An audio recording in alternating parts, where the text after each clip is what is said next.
Happy Tuesday afternoon. Time for an after work story. I saw this book and said, ooh, I have to borrow this. May Among the Stars. And I believe this is about Mae Jemison. You know, she is an alum of Chicago's Morgan Park High School, and she has done so much more. Just a brilliant woman. So I had to interrupt the flow of things to put her in. And this is written by Rhoda Ahmed and illustrated by Stacia Burrington or Stacia. May Among the Stars. Inspired by the story of Mae Jemison, the first African American woman in space. When little May was a child, thinking about your childhood, some of your dreams. Maybe you wanted to be an astronaut. Maybe you wanted to be a doctor. Maybe you wanted to be a teacher, a preacher. I don't know. But she had some dreams. Let's go back. She dreamed of dancing in space. That's right. She had her own dance studio. Oh, so talented. She imagined herself surrounded by billions of stars, floating, gliding, and discovering. Follow May as she learns that if you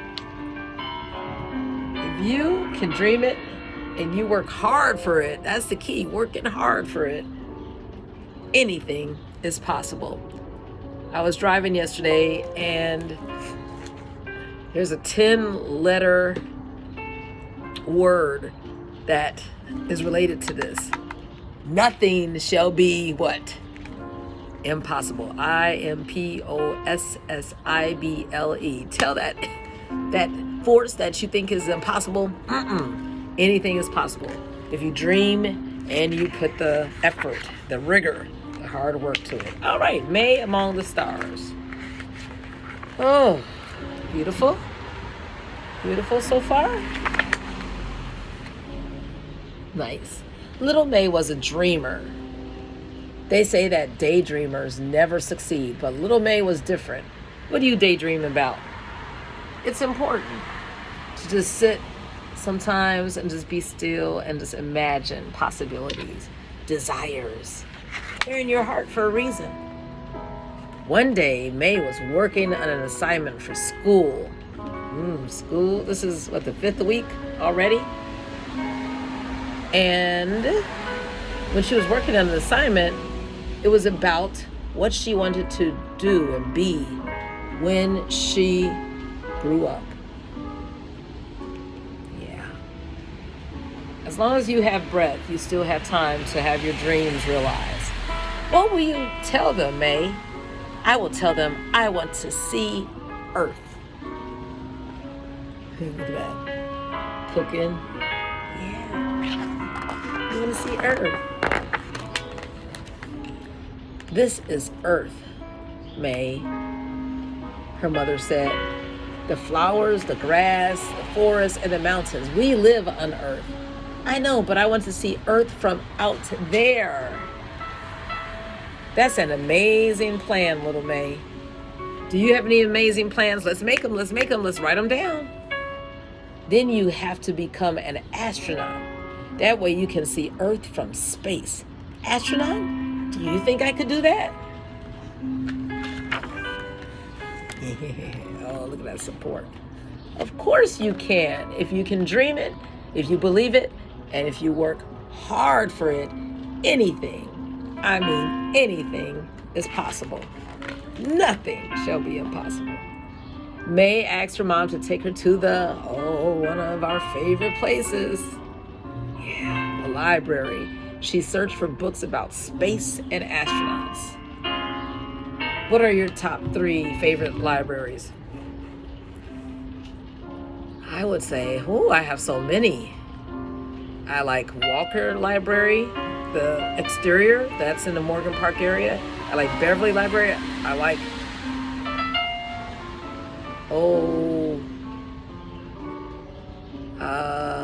George, not the Rosenwald, but on 48th in Michigan. Yeah. And of course, Harold Washington Library. And of course, the original Chicago Public Library, Cultural Center. Which ones do you like? Name your top 3. Now, I just can remember as a little girl walking to the library, but it was like a mile away, a mile and a half away, maybe a mile. And that was it Blackstone Library, Stony Island branch, a 91st? No, 90th, 89th and Stony Island. And it's been replaced now. After dinner, May drew a picture of space, or drew pictures, plural. And she even made her own astronaut costume out of old orange curtains and cardboard boxes. Oh, I see. Later, she asked her dad, but how do I become an astronaut? It seems impossible.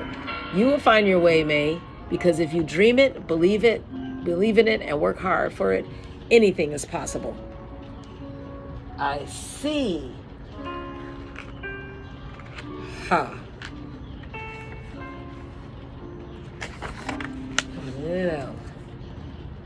But space is so far away. It's closer than you think, little May.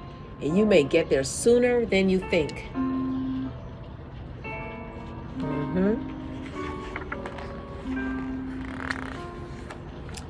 That night, May had a happy dream. She was dancing in space surrounded by billions of sparkling stars. Below her, she could see Earth floating and turning like a shining crystal ball. I see it. The next morning, May told her parents about her dream. She wanted to tell everyone, and every time she talked about it, her eyes would light up. Yeah. That's when you know that it's a dream that's from your heart, for your heart, because your eyes light up. You know, the eyes are the windows to the heart and soul. In the classroom, Miss Bell told everyone to stand in a line on the rug. Today, we all are going to share our dreams. Yes. What do you want to be, and what do you want to do when you grow up? Who wants to go first? I want to be a firefighter. I want to be a teacher, a football player. I want to be a mom. I want to go to space. I want to be an astronaut. Some of my students want to be nail techs. Nothing wrong with that, but I said add a STEM job to that. You can be a nail tech on the side when you're in grad school and college. Yeah, you're gonna have to have a little side hustle. A lot of them want to, be an eyelash technician. That's fine. While you're in school, you have to have a STEM. You have to have something else. You're gonna have to have at least 4 hustles, legitimate. I'm just saying, cultivate those skills now.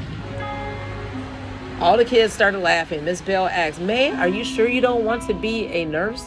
Nursing would be a good profession for someone like you.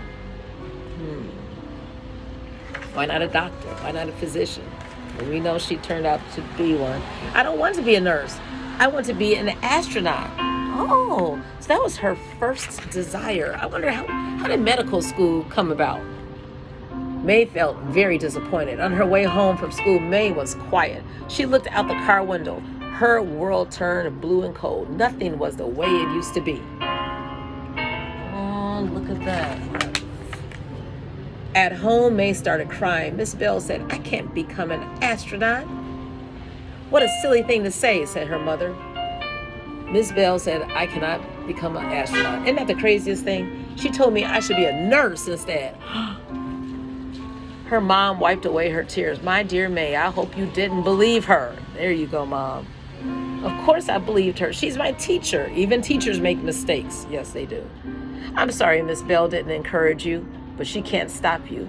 No one can stop you. Follow your dreams, May, and go to space. Yes, Mama. Yes, Mama. Thank you, Mom. I promise when I get to space, I will wave to you and Dad from the spaceship. Her mom took her hand and they started dancing. You must always repeat to yourself, if I can dream it, if I can believe it, and if I work hard for it, anything is possible. Nothing shall be impossible. If you could dream it, if you could believe it, if you work hard. That's right. May went on dreaming, believing, and working really hard. And guess what? She went to space and waved to her mom and dad on Earth. That's what we're talking about. Cultivate those desires in your heart. Beautiful. Dr. J. Mae Jemison was born October 17, 1956. Is she 67? In almost a month from now, she'll be 67. In Decatur, Alabama. Didn't know that. Mae always loved science, and she loved being outside and looking up at the stars, knowing that one day she would travel to space. Mae is highly educated. She graduated from Morgan Park High School, Mustang, in 1973, and at the incredible age of 16, she enrolled at Stanford University, earning a Bachelor's of Science degree in Chemical Engineering in 1977. After Mae got her MD in 1981 from Cornell Medical College, she briefly worked as a general practitioner before leaving to work with the Peace Corps as a medical officer in Liberia and Sierra Leone. When she returned home, Mae decided to follow that childhood dream of going to space, and she accomplished many firsts. She applied to NASA's astronaut training program, and on June 4th, 1987, was accepted. She became the first African-American female astronaut. On September 12, 1992, Mae's dream finally came true when she traveled to space on the Shuttle Endeavour, mission STS-47. It was then that Mae officially became the first African-American woman in space. Yes, 1992. That's almost 31 years ago. Yep. Mae left NASA in 1993, 30 years ago, and became the first real astronaut to act in an episode of Star Trek, The Next Generation. Today, she heads the Jemison Group and the Dorothy Jemison Foundation. I bet you that's her mama. For excellence, Mae speaks fluent Russian, Japanese, and Swahili.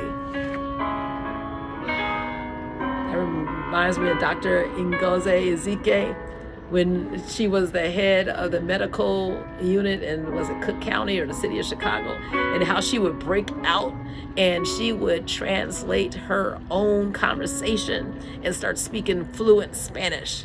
Come on now. I love it. Let's aim to be trilingual, y'all. I don't know. Or at least bilingual. Rhoda Ahmed, the author, is a Norwegian author and columnist born in Somalia. Rhoda is an author. Mae Among the Stars is her first children's book. She can speak 5 languages. I just said Kobe was trilingual. 5? Quad? Quad is 4. Sente? I'm just saying. Quadrilateral is 4. Uno, dos, tres, cuatro, cinco. I don't know. What is it when you can speak 5 languages? Jackson 5 language. That's it. Well, anyway, she can speak Somalian, Arabic, Norwegian, English, and French. Rhoda lives in LA with her husband and 2 children. You know those children are self-actualized, so smart. Stacia Burrington is a Japanese-American illustrator and fine artist who makes her home in SeaTac, Washington, with her partner and 2 cats. She loves experimental cooking, camping, and everything having to do with science and science fiction. Oh my goodness. These 3 women have inspired us this afternoon. So I was about to complain about work that I have to do. Mission. Stop. All right. Let's dream some new dreams. Let's believe those dreams, and let's work hard. Get up and get at them.